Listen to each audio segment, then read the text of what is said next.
everyone. I am Chaos Wolf, or you can just call me Wolf for short. And this is Turok 3 Shadow of Oblivion. Many of the Turok fans thought would never happen because this came out back in 2000, and Night Dive finally remastered it for the modern era, and that's what we're going to be running today. So let's go ahead and get started here. New game and select our character. And then we'll just skip this cutscene. Timing begins when we confirm our character. And 3, 2, 1, go. I'll go. Alright, first scene, we skip right there. Let me head to the elevator. Now, movement in this game is, we strafe run, where we hold forward and one of our side buttons. And that is our fastest form of movement. And it's still consistent in the remasters. It doesn't have normalized movement. So our first task is to watch auto aim fail miserably at hitting the doggo, and then collecting the boiler key. I'm gonna head through these tunnels here, and we're gonna meet up with an NPC called Otto. And we're gonna don't hurt me. show off our knife fighting skills as we politely ask how we get out of here, even though it's directly in front of our faces. Hurry, we can get up to the street. As soon as his legs dropped, we're clear to jump up. And we're gonna head off into one of the branching paths. Joseph takes the crawl space here. Danielle takes the path over the fence. So the differences between the characters is that, as I mentioned, they have different paths. Joseph is the faster of the two story characters, but he's very short and cannot jump very high.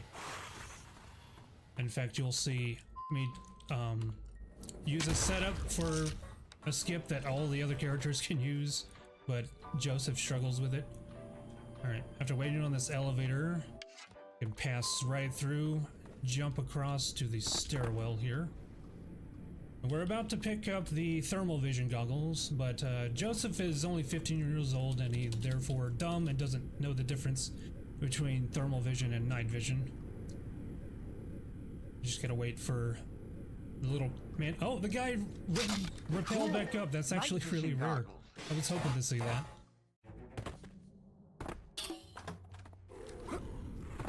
Alright. So with that in hand, we're going to head through this area and go through the sewers and this broken open wall where the shitter used to be.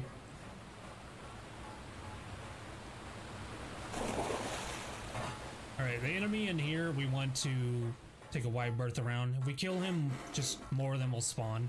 And he hit me for pretty high damage, so I'm gonna pick up some heals just for safety.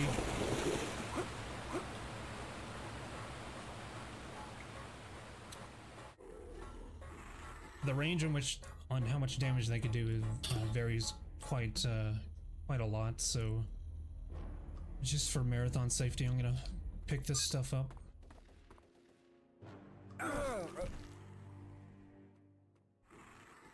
Poor guy should have stayed inside of his mech where it was safer.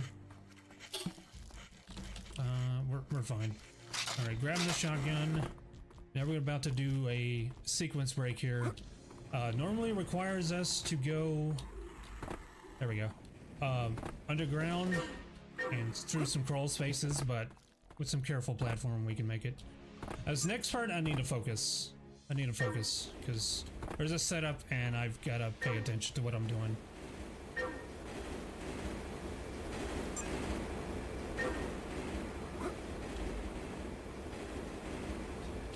Oh, there we go.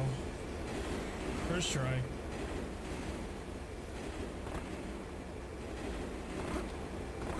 Now with that, I can now one cycle the train.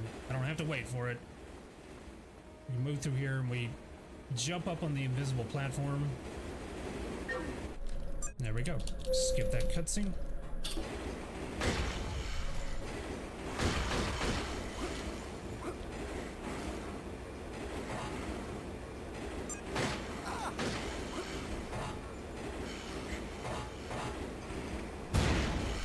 shutting the train off, skipping the cutscene. We're now going to head back to where the level began. But there was a sky bridge that breaks and you can't cross, so we have to take this whole path around.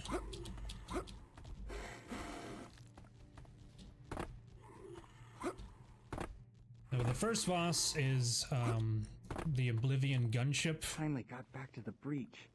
Now to get up there and stop Oblivion. It's heavily armored up front, so we want to aim for the tentacles for maximum damage. Power them up.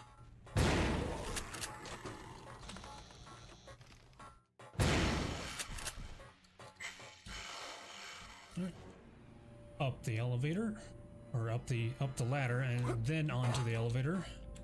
And we want to go through those doors up there at the top right away. If you stay on it, it will crush you. And just for safety, I'm gonna grab these. Right. Skip that, and start firing away at the tentacle. There we go. Gotcha.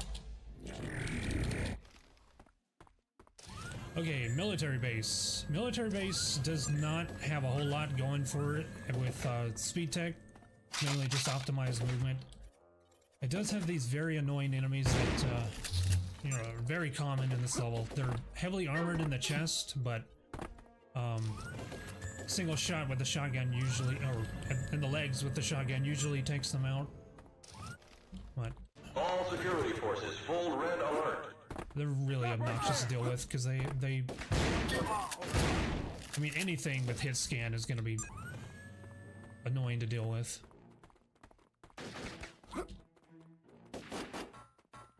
Alright, now we're just going to head outside. Getting a little ladder boost off of there. You just jump off of the ladder and it will send you backwards. I think I just got nailed with 2 grenades there. Alright, that's fine. There's health right here.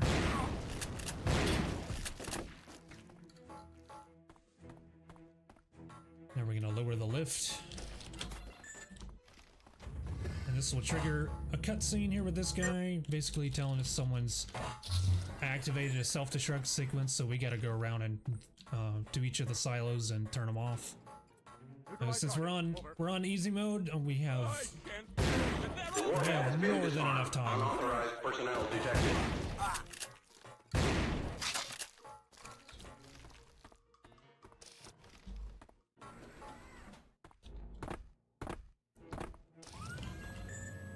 Alright. The last 2 or the last 3 I should say, are all in here. I need to change my direction because I want to kill that guy. Alright, silo 2. The warhead has been disarmed. And the last 2 are going to be right next to each other. Same control room. But it's not over after that. There's still the control room where we have to... The warhead has been disarmed. Finally disable the self-destruct. All of our work destroyed. Self-destruct sequence deactivated. Alright, and now I'm going to jump down and collect the storm bow, which is going to be Joseph's best weapon. It's does very high damage, and it's very accurate. Has a good fire rate, 40 ammo. Let's skip this cutscene. And you can retrieve the bows after use, so it's our best weapon. Or not the bows, the arrows. Excuse me. It's very early for me, and I can't word properly. Alright, just for safety, grabbing that stuff. As well as this right here.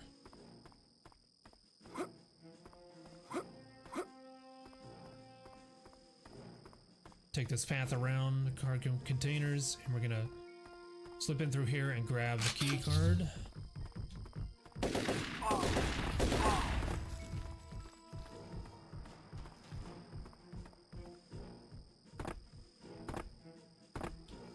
Because I had the thermal vision goggles, we can't really make out what these things are. They're kind of, I don't know, humanoid fish kind of things, and they have this attack that even on easy mode will just tank your health.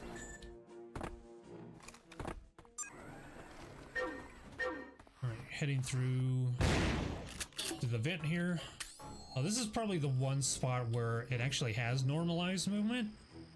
So strafing doesn't really increase your speed. You can just go at it straight.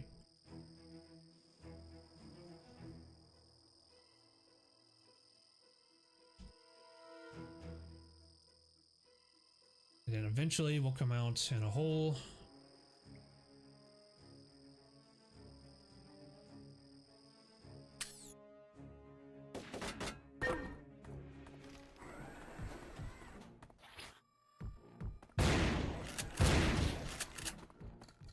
Alright, and already we're coming up on the second boss for this chapter. Just gonna wait on the elevator, and the switch is gonna be directly to our left as we go in.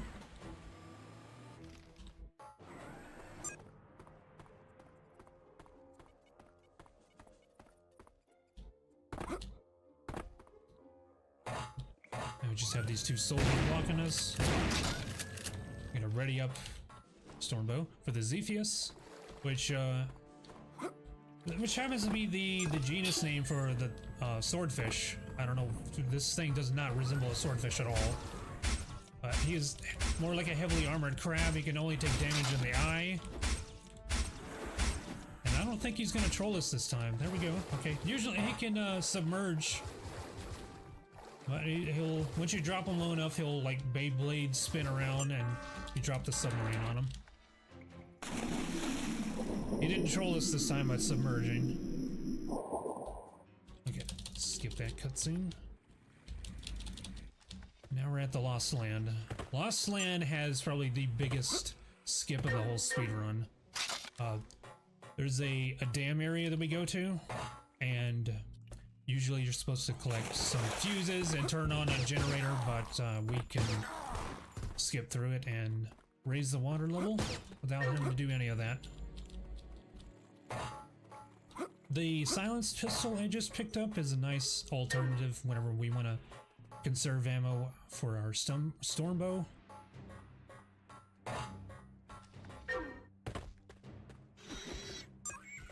We got these two enemies. That gate is blocked off until the Mummite, the big gorilla thing right here, is taken out. There's the other one down.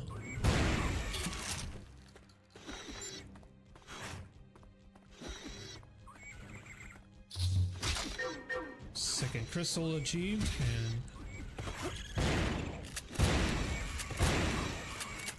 and drop that in.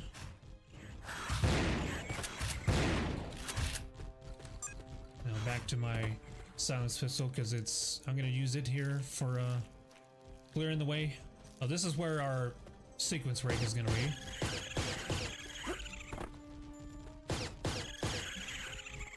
Clear out all of these because they will follow us. I'm gonna shoot that guy and look down. This isn't to save frames like GoldenEye speedrunning. This is to ensure that this guy... are you kidding me? This is supposed to make the guy appear, because as long as we don't look at it... Okay, there he goes. You're late to work, sir. I need to find the fuses to turn these generators on. Now that health.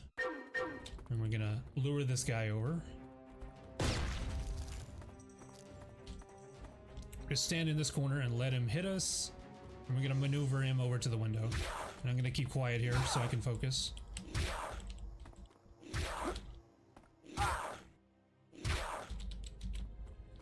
There we go. We'll be able to clip through the door with his help. Just like that, we're in the control room and we can raise the water.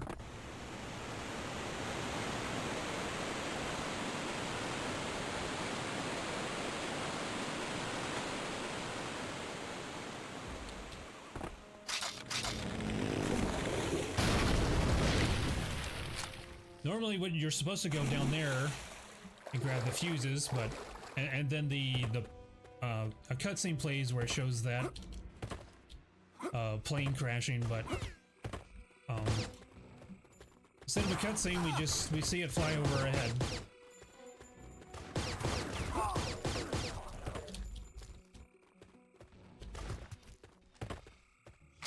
And already we're coming up on the boss for this chapter. He's trying to get a ramp boost there, but that guy blocked me. Alright. So readying up the Stormbow, and we're gonna head off to the boss's arena here. We stand in the spot, we can totally cheese it. He cannot hit us from here. But this only works for the first 2 phases.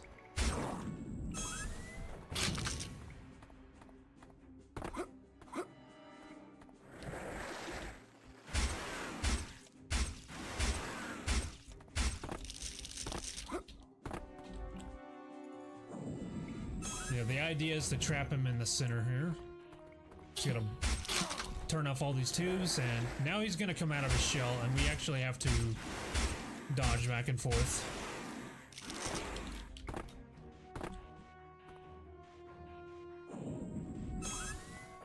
Right. One more phase, and he'll be in the middle.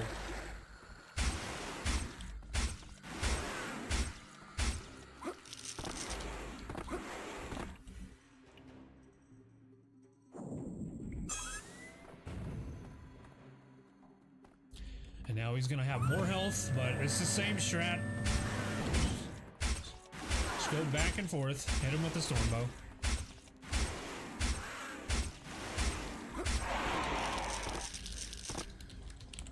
Grab as many arrows as I can. And now we're off to chapter 4, which is gonna look very familiar, because it is a revisit to Turok Dinosaur Hunter's first level. It's right where you start out, but things are a little bit different now.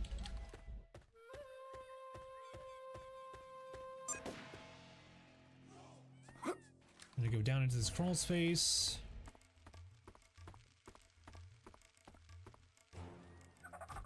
This next enemy coming up, I normally don't like to shoot him, but he will block you in that passageway.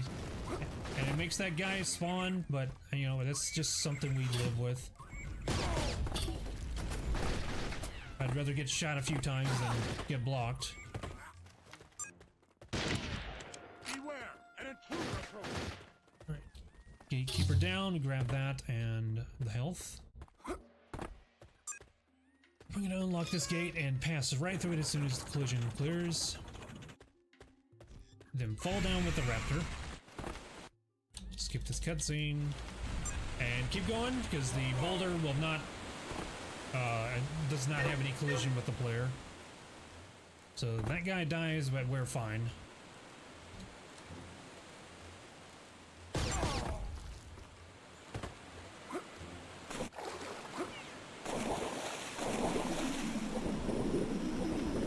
Alright, now I need to be careful with my health here, because there's some skips that we need to take a lot of damage. Like, we're gonna like jump across some lava and take a lot of fall damage. So I need to be topped off. Grab our Razor Wind, which is gonna be used for the boss fight, and I'll explain that, explain why later.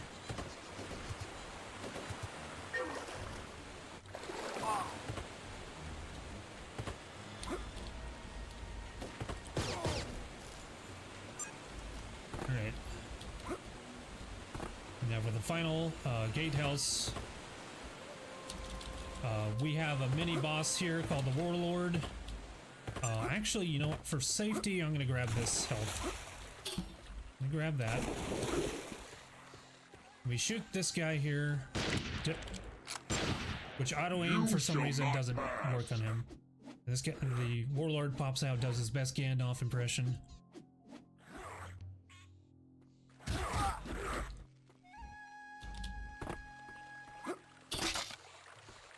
Grab that health and then lure him over here, pop him once, drop him off to his death.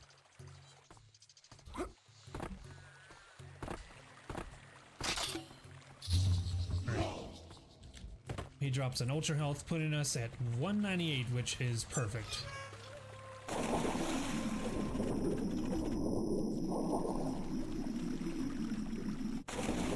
Take this path around because swimming is faster than running.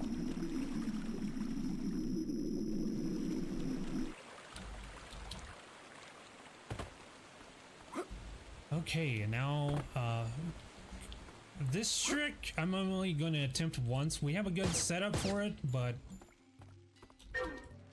let's see. There we go. I just barely made that. The idea is that you want to go with the momentum. You don't want to stop, and that'll carry you over across the gap. Grab the scepter.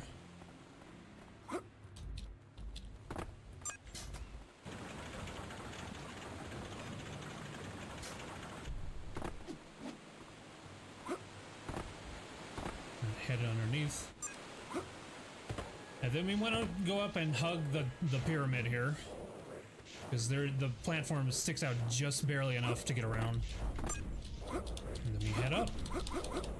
And this is faster than waiting on the stairs to lower. So we collected the gem of ice. We need the gem of fire.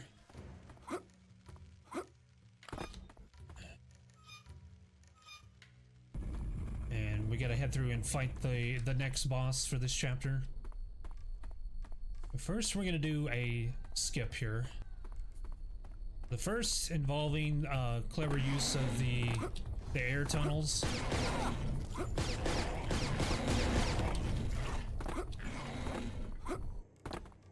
And we can head off to the side, hold back, and jump, and that'll get us onto the ledge sticking out. And now we are going to drop down and into the I believe the area is called Burning Passage. And we're gonna like hop across the lava here. We have enough health to tank through it.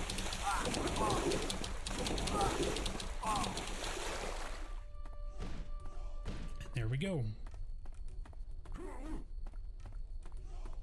But that lava suspiciously sounds like water, so it's probably just a really hot soup, spicy soup. I have my doubts that that's lava.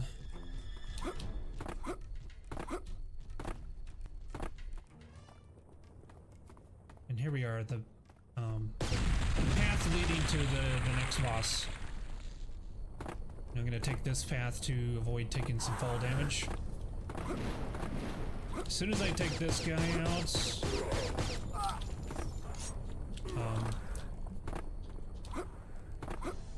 so let me explain how the razor wind works in this. We want to throw it past the boss because it actually does more damage on the return, and it doesn't care about what it passes through. Didn't get the one cycle. There we go. If I were to throw it at him directly, it would come right back to my hand and does less damage. So throw it past him and it comes back, and it has more frames whenever as it does damage that way. This next skip, I'm only going to attempt it once. It is very hard for Joseph because he can't jump very high, but we'll give it a shot. This is a marathon. I didn't get it. The idea is that you jump through it, and that starts the elevator up instantly. But Joseph struggles with it.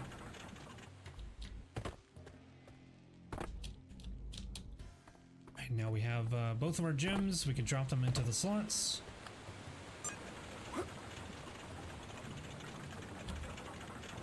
We just wait for the bridge to ascend or descend. It's very crucial you wait until the message appears. Otherwise, you'll just fall right through the bridge there. Skip that cutscene. And just like that, we're already at the final chapter.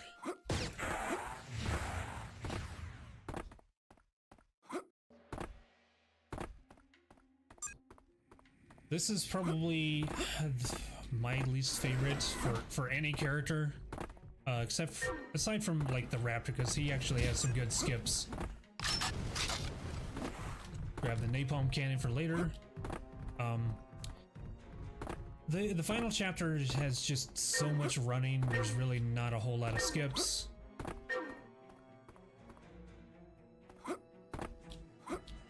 So again, kind of like military base, just optimizing your movement.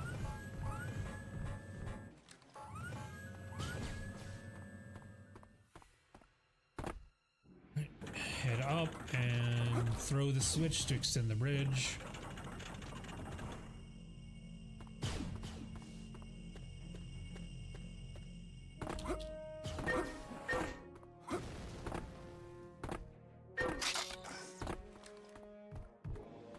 We avoid shooting these guys because killing them just makes more enemies spawn in here.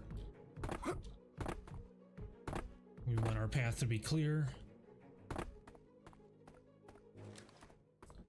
Head behind the ladder. Now into the crawl space. This one, the crawl space is kind of weird. Like you have to approach it at, like change your angle when you're underneath, and it can be kind of hard to do it fast. Our goal here is to head up on top of the crates and through the window. Ignore that guy.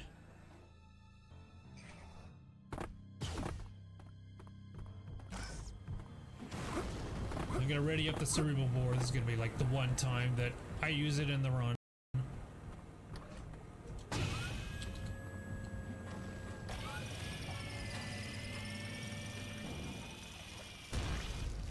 Okay, time for the gauntlet. Now this used to be the point where we would get up and, you know, have a little break.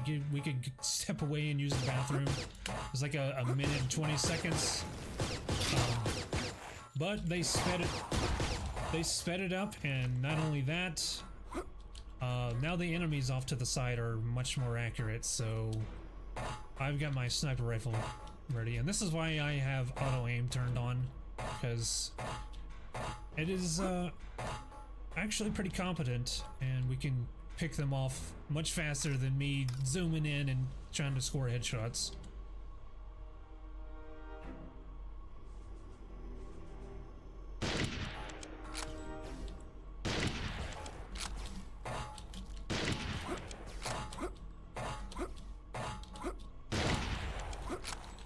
We want to take out the two closest and then just jump around to ignore these guys. But yeah, we used to be able to just sit still, and I'm like, I know it's a meme, but they have stormtrooper aim, or at least they used to. Now they can be dangerous.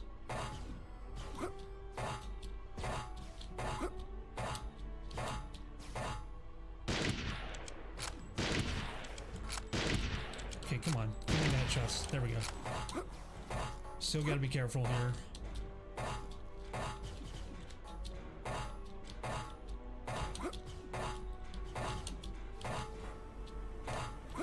Alright. And we'll grab the full health.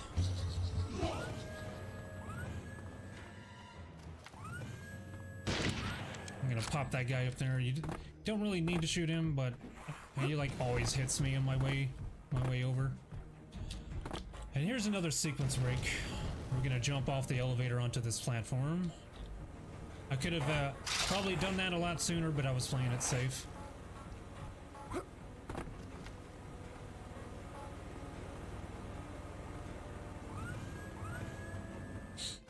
Alright, staging area. Let's see, can I get this guy? There we go. He always shoots me at the top of the ladder.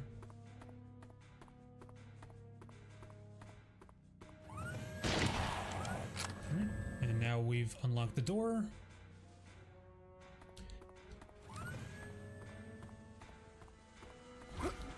Take the ladder back up and jump off. May or may not take fall damage here. There we go. If I were to take fall damage, it would be like very minimal, like 2 points of health.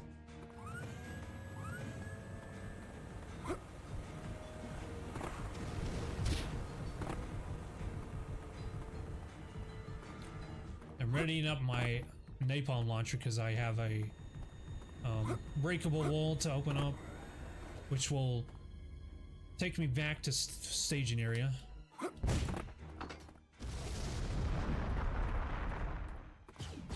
Head through the door. Now, coming up is another one of the quick elevator strats. We'll see if we can get this one.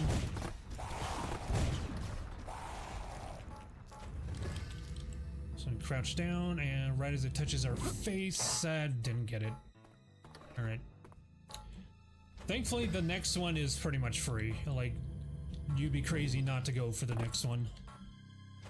It's very lenient. So we're gonna throw on our thermal vision again.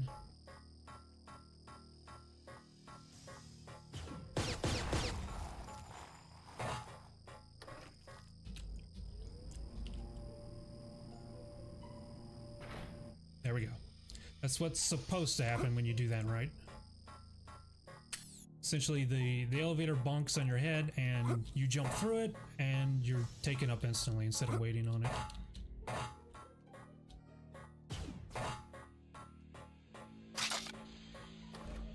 Don't want to kill those guys because they'll just spawn more enemies for you. They'll get in your way and potentially do damage.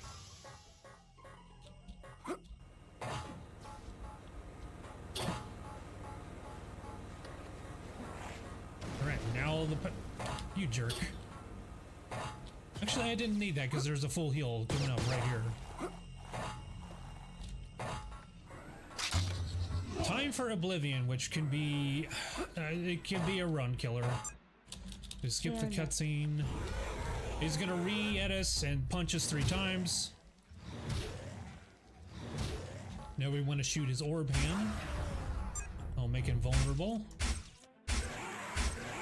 Deplete his health bar, and he's gonna recharge. You'll see the two bars at the top deplete as his life bar fills. And now the RNG part. He can do one of 2 attacks. Either he does the prayer hands or he does... Oh, hey, good RNG.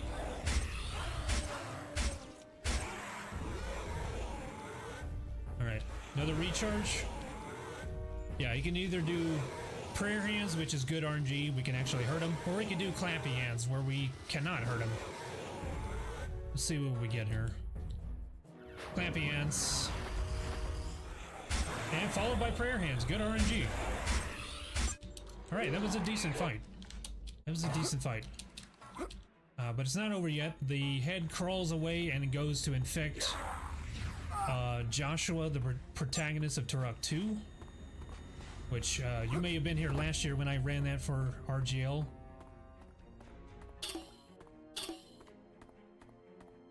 Alright, now time for a nerve check. I'm gonna focus for this part. There we go, that's one of them down. Believe me, that's when you're on PB pace and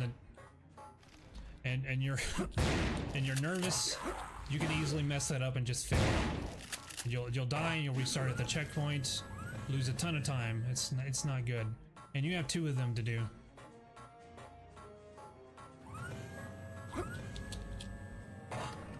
Okay, got it. We're good. The run is pretty much over. I'm gonna swap back. Hey, look at that! We got the cop repelling back up into the helicopter, and we got the Oblivion spawn fall into his death. It's been a pretty good run. A lot of rare stuff. All right. So 2 headshots and Joshua's down. That'll be time when it fades to black. Skip the cutscene. And time. My timer's still going. Why didn't it stop? The energy held within these satchels, the energy of creation, nearly destroyed you. We'll have to get the final time of the VOD. This game does IGT, so 1 second here. We'll skip through all this. Our decision. So final time was a 33:04. Very close to a sub 33. But yeah, that's it. That's it for Turok 3 Shadow of Oblivion. Yeah, I want to thank Retro Gaming Live for having me again. I want to thank the Turok speedrun community. If you would like to learn any of the games, I run all 3 of the remasters. A very helpful community, very friendly, very inviting.